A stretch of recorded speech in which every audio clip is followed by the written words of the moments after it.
Épisode 9. Le monde à travers les récits.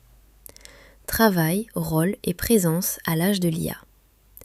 Bienvenue dans la radio des récits vivants. Aujourd'hui, le monde à travers les récits. Que devient le travail à l'âge de l'intelligence artificielle générative ? La question est souvent abordée sous l'angle de la productivité, de l'automatisation, de la performance ou de la disparition de certains métiers. Et ces questions sont réelles. Mais elles ne suffisent pas. Car l'enjeu n'est pas seulement de savoir quelles tâches seront accélérées, remplacées ou redistribuées. L'enjeu est aussi de comprendre ce que cette transformation fait aux rôles humains, à la valeur accordée à certaines formes de présence et aux récits à travers lesquels une société se représente le sens du travail. Pendant longtemps, le travail a été raconté de différentes manières, comme devoir, comme ascension, comme stabilité, comme identité, comme moyen d'intégration, comme mérite, comme utilité, comme participation au monde commun. Ces récits n'ont jamais été parfaitement vrais pour tout le monde, mais ils ont structuré des vies, des attentes, des institutions et des formes de reconnaissance. Aujourd'hui, une partie de ces récits se fragilise. Lorsque des outils peuvent écrire, synthétiser, illustrer, traduire, simuler une voix, proposer des idées, organiser des informations ou reproduire certains gestes intellectuels à grande vitesse, ce n'est pas seulement une chaîne de production qui change. C'est aussi la manière dont une société imagine ce qui, dans l'activité humaine, reste irremplaçable.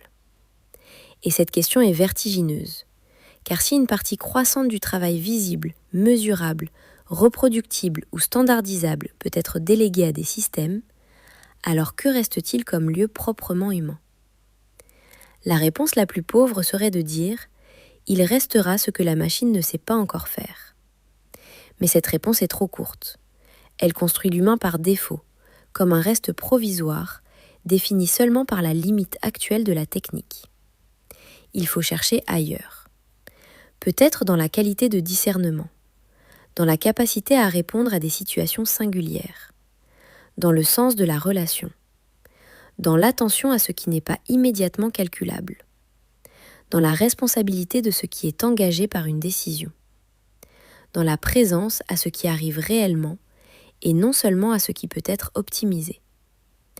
Autrement dit, plus les systèmes produisent de la forme, plus la question humaine se déplace du côté de la justesse. Non plus seulement produire, mais discerner, relier, situer, répondre, assumer, habiter. C'est là qu'apparaît un déplacement profond du récit du travail. Si l'ancien récit valorisait surtout l'exécution, la conformité, la maîtrise technique ou la montée en puissance dans une organisation stable, le récit qui cherche aujourd'hui à naître pourrait être tout autre. Il pourrait valoriser davantage la capacité à tenir dans l'incertitude, à créer du sens dans la complexité, à maintenir une qualité de relation, à arbitrer avec discernement, à porter une parole responsable, à accompagner des passages plutôt qu'à répéter des procédures. Mais ce nouveau récit n'est pas encore stabilisé. Et c'est pour cela que notre époque produit tant de tensions.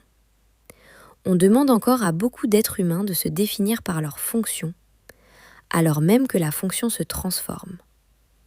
On leur demande d'être performants, adaptables, créatifs, stratégiques, disponibles, tout en rendant moins lisible ce qui fonde réellement leur valeur.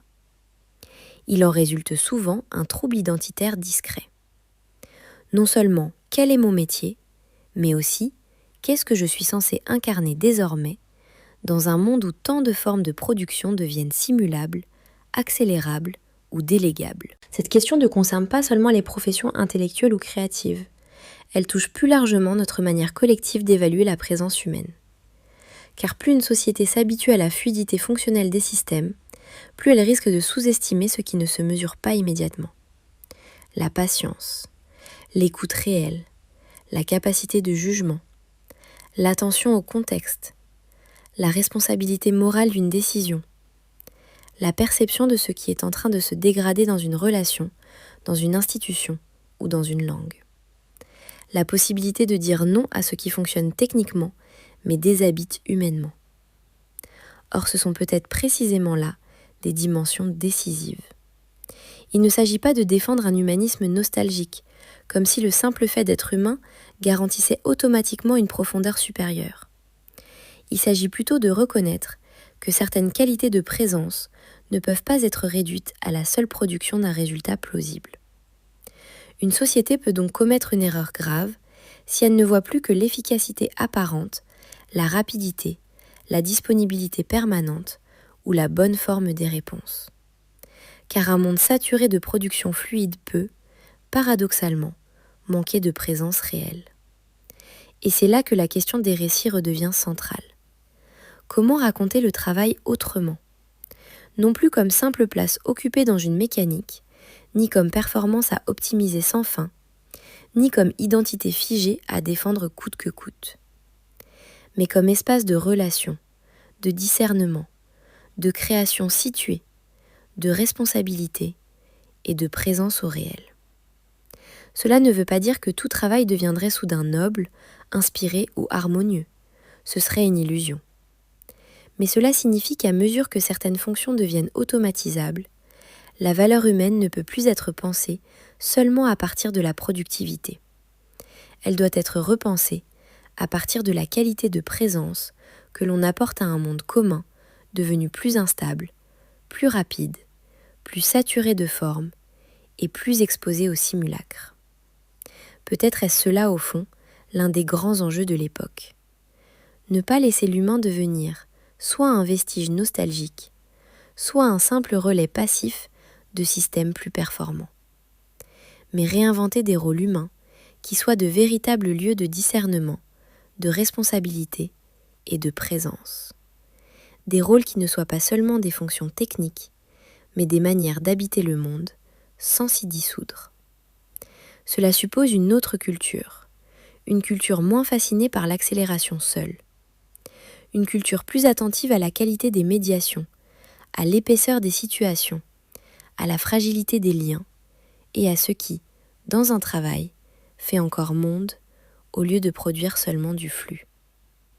Dans cette perspective, l'IA ne signe pas simplement la fin d'anciens métiers. Elle oblige surtout à reposer une question plus fondamentale. À quelles conditions une activité humaine reste-t-elle vivante, habitable et digne ? Et cette question est pleinement une question de récit. Parce que selon le récit que l'on adopte, le travail sera vécu comme disparition, comme concurrence, comme adaptation forcée ou comme transformation exigeante de ce que l'on appelle présence humaine. Rien n'est joué d'avance. Mais il devient urgent d'apprendre à nommer ce déplacement. Urgent aussi de discerner quels récits du travail nous vident et quels récits peuvent encore nous aider à habiter ce que nous faisons sans nous réduire à notre fonction. C'était Le Monde à travers les récits sur la radio des récits vivants. À bientôt!